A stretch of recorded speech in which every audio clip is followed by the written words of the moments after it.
KGF chapter ১ যখন ২০১৮ সালে এসে বক্স অফিস কাঁপিয়ে দিল, আমরা ভেবেছিলাম রকিং স্টার ইয়াশ এবার ব্যাক টু ব্যাক ধামাকা দেবেন। অথচ ৪ বছর পর ২০২২ সালে এলো কেজিএফ ২। আজ ২০২৬ সাল চলে এলো, এর মধ্যে থিয়েটারে ইয়াশের কোনো নতুন সিনেমা নেই।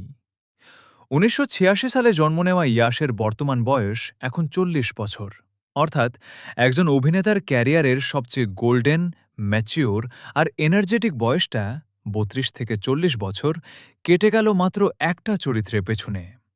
একই দশা আল্লু অর্জুনেরও। ২০২১ সালে পুষ্পা দ্য রাইজ দিয়ে যে ক্রেজ তিনি তৈরি করেছিলেন, তার পার্ট ২ আনতে সময় নিলেন ২০২৪ সালের ডিসেম্বর।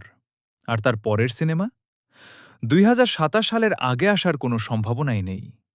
তার মানে কি দাঁড়ালো? এই দুই সুপারস্টার তাদের ক্যারিয়ারের পিক টাইমে গড়ে প্রায় ৭ থেকে ৮ বছর সময় ব্যয় করছেন স্রেফ একটা বা দুটা প্রজেক্টের পেছনে। ইয়াশ অবশ্য দুটো সিনেমার কাজ শেষ করেছেন যা ব্যাক টু ব্যাক আসবে, কিন্তু আল্লু অর্জুনের পরবর্তী প্রজেক্টের কাজ এখনও ঝুলেই আছে।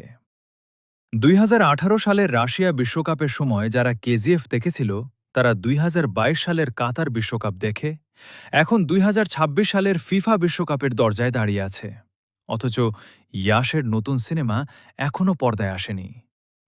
এই দীর্ঘ গ্যাপের মাঝে কত মানুষের পড়াশোনা শেষ হয়ে গেল, কতজন সিঙ্গেল থেকে সংসারী হয়ে গেল, অনেকের বাচ্চা কাচ্চাও বড় হয়ে যাচ্ছে।